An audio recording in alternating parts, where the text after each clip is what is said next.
Pizzeria Sei is Japanese Neapolitan-inspired pizzeria in Los Angeles.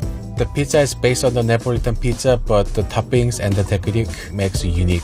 Once in a month, I make pizza omakase. It's 11-course pizza tasting menu. Normally, you'd see this at the sushi restaurant, but I do for pizza. I don't think there's any other pizzeria in America doing this. Pizza omakase allow me to experiment and be creative. I want to push the boundaries of pizza making.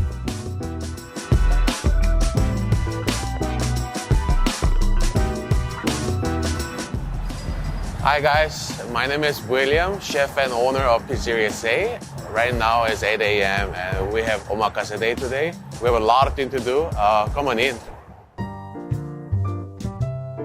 As you can see, it's a very small space. It's only 18 seats because we want to keep the quality consistent. First thing I have to do today is make a sourdough. Our omakase day is very different because we actually have 9 pizza and then we have to prepare about 5 different doughs. So I use everything sourdough based on the fried stuff. They fry in the fryer and then gives the dough a little more flavor than yeast-based dough. The starter has a pleasant smell, not too overly sour. It's only 3 years old. People talk about like 300 years old, but like usually when you bring the starter to the certain area, the local bacteria take over. So it doesn't really make a huge difference, 300 years or 3 years old. I'm mixing the flour and water and then starter just to make it shaggy dough. Then we're gonna keep this wrapped and covered. We're gonna ferment this at a certain temperature at certain hours just to make it really digestible. Now we're done with the sourdough starter. We have to lit up the fire on the pizza oven. Let's go. Here's our beautiful oven from Italy. The pizza oven is on all night, just covered. Every day in the morning, I just come and then just take out the dead ashes and then fire up with the new wood and gas actually. I use almond wood because it's very common in Southern California.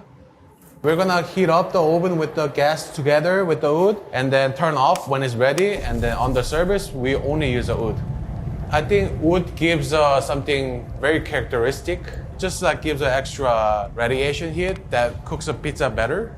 A lot of Neapolitan pizza places, they go up to 900 to 1000, but I like my crust a little bit crispier and then dry in the oven a little bit longer than traditional Neapolitan. So we keep it at 800, 850 max. My pizza is inspired from Japanese Neapolitan. This style comes from Serinkan owner Susumu Kakinuma-san. He was trying to learn the pizza, but nobody taught him on the Naples. He learned by himself and developed his own style. So I started on that take and then improve every day to make sure I'm developing my own style, which is more airy and light dough compared to like more like a crispy chewy dough. While oven is heating up, I'm gonna check up the cheese. Today, we got delivered fresh cheese from the Caserta called El Casaficio Casolare. I actually went there last year and then met the owner. Their buffalo is really happy. They're getting massaged in the farm, and then the way they process it make it really special product. We use this on the Margherita Special, which has tomato, basil, and this amazing cheese.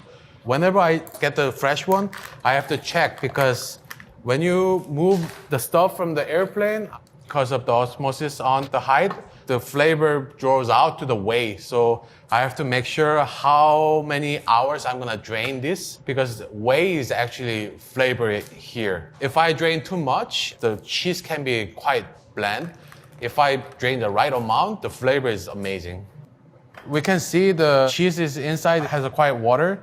This cheese look like we can drain about 4 hours and then start using it.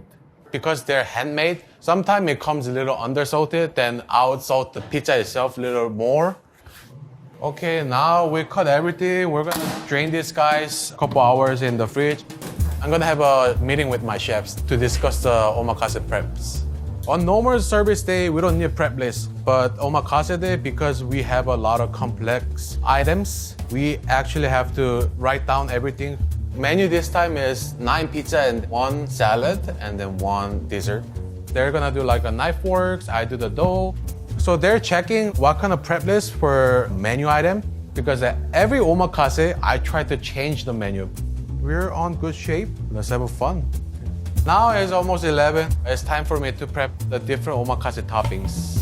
We're gonna start marinating the fresh grated tomato for Cali margaritas. This was actually inspired from the Spain tapa dish, pan con tomate. It'll have a crispy bottom, almost like a bruschetta with the prosciutto and then the buffalo mozzarella curd.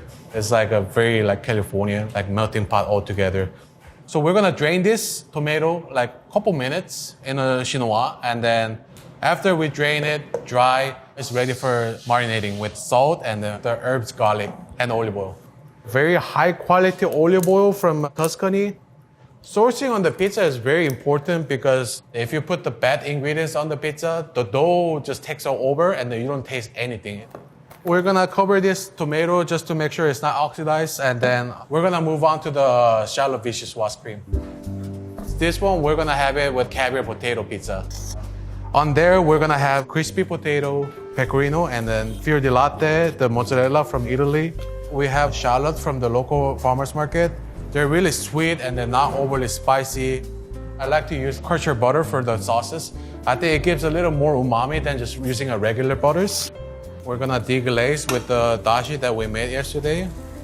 We're gonna put the cream and then we're gonna let it simmer for 20 to 30 minutes and then we're gonna blend this. While this is reducing, I'm gonna work on the next topping, which is for the mala garden. This is a locally grown cherry tomato. We put this with lamb sausage, creme fraiche, smoked provola, pecorino, parmigiano reggiano. Some guests say it tastes like a lamb shawarma. Some guests say it tastes like a Chinese skewer. I like those like complexity, like in one bite. The sheet tray is really hot.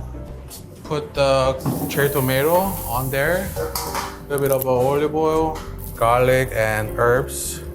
The key point is just to soften the skin of the cherry tomato. Make sure it's not like chewy when you eat the pizzas. Here's our lamb sausage. We have to pre-cook the sausage because Neapolitan pizza, you only cook for 90 seconds. There's no way you can cook this in the 90 seconds on the top of the pizza with the other toppings. I lift the lamb sausage to touch the smoke. I want a little bit more smoky to get that gaminess. We're gonna massage the bell pepper with the salt and olive oil and off to the oven. Okay, now it's completely charred. We're gonna cool this with the covered plastic. Once it's steamed inside, about an hour later, we're gonna peel it, make sure it's like clean and doesn't have a burn part anymore. That's it. I'm done with the wood fire prep, and then we have most important thing to do, the dough prep. Let's go make a dough. Okay, now we're gonna check the pH of our pre-ferments. Pre-ferment is you just mix the flour, water, yeast, and then just start day ahead to make sure it has enough acidity to strengthen the gluten. This way you don't need to ferment your flour 3 days. So pre-ferment, we use only biga. Biga is a little stiff pre-ferment. Due to space, like we cannot put a lot of doughs inside, so we have to figure out the way to make the dough better in a short amount of time. pH looking awesome, it's almost there, and then we're gonna wait a little bit more and then start auto-lissing the dough. Now it's a dough time. We're going to make a double cooked dough base. We fry and then re-bake it in the electric oven. It's more hydrated than our regular dough, so it is more fluffy, light, airy texture. But because it's double cooked, overall it's more crispy. This is the dough that I'm gonna use for the ragu genovese Asian style. So you taste like a ragu, but also you taste beef noodle soup from Taiwan. And we're gonna pair with the smoked mozzarella and parmigiano. We're gonna top this with the Thai basil salsa verde, which is spiked with fish sauce.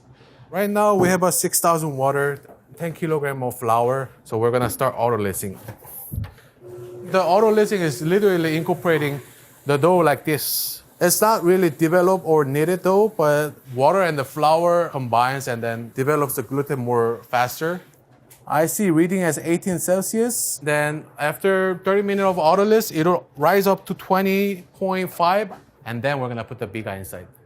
Okay, so now the biga is ready. It's not sticky, but it has a amazing alcohol smell. We're gonna divide the biga and then add it to the dough. Every dough has a biga base, except the sourdough. For this particular recipe, I use about 50%. So biga does provide the acidity in the dough, which helps gluten to form quicker. We're gonna put the water inside to make 60% hydration. I'm making sure the temperature is where I want it, because once you mix it, there's no way back. So you have to be really pay attention. The dough making has to be like almost zen. The temperature is what I want. If you put the water at the same time, it cannot absorb, but like if you do this way, you can put a little more water. When you hydrate more dough, you get the very like light and airy products. Also crisp, because you have to first cook longer than the low hydration doughs. Now it's getting to the nice ball shape. We're gonna scrape off the excess water or flour just to make sure everything is incorporated. And then we're gonna put the sea salt. And then we're gonna mix no more than 1 minute. Salt contracts the gluten, and then if you just knead it, it's gonna get dense. Okay, now our dough is ready. As you can see, it's really strong, but nice, well hydrated. A little stretch and fold here. It gives a gluten strength. You have to put a little bit of more tension because it's very loose after proof. It's very light dough. So the good gluten structure is that you can stretch out the dough without ripping. You can go like paper thin. There's 6 more dough that I'm gonna make. Let's go. When I was young, I wanted to be a sushi chef. That's the reason why I like to do omakase, because I get to try different things that I never try on the regular services. It's really joy to learn something new, and I love learning. It's 3:30. It's close to the opening. I need to check a lot of things before, so let's check all together. Every day, basil tastes different, dough tastes different, tomato sauce different. Pepper is a little bit salty side today. I'm gonna rinse out a little bit and then just make sure the pizza is balanced. This is my final routine before we open. We're gonna make a pizza that is very simple. I eat pizza every single day, especially omakase day, because I have to figure out what is wrong, what is not right. So I'm gonna stretch the pizzas. This pinching style is like a Japanese Napolitan style. What I'm trying to achieve is this crispy, dense, chewy part and then super airy part, so you have a little more dynamic on the crust. So it charrs a little more, adding the smokiness. And then even in Japan, every shop stretch different, so this is my stretch. Sometimes the tomato sauce is strong, you need to put not too much. After tasting everything, I think this amount is appropriate. Basil inside, buffalo cheese, a little bit of olive oil. We're gonna put the little olive oil on the crust. That's just like not to get dried out, because we cook a little bit longer than traditional Napolitan. You first cook with the aggressive heat inside the oven, and then you have to dry out at the entrance. Make sure it's crisp, and then the inside of the crumb is actually properly dry, not raw. Say number 6 in Italian. That's why it's 6 pieces. And we're gonna finish with Mirabaglio olive oil. This is a well-leavened dough, in my opinion. It's properly dried, flaky like a croissant, but also very light. It's not doughy, chewy at all. Yeah, the flavor is really good. Maybe like a 3% more tomato sauce. I think that's a good margarita. Okay, it's 4 o'clock. Our servers are arriving. We got the people at the back preparing for the omakase. I feel excited. The guests are coming in. I get to meet the new cool people, so we're ready for rock and roll. Time for you to get out.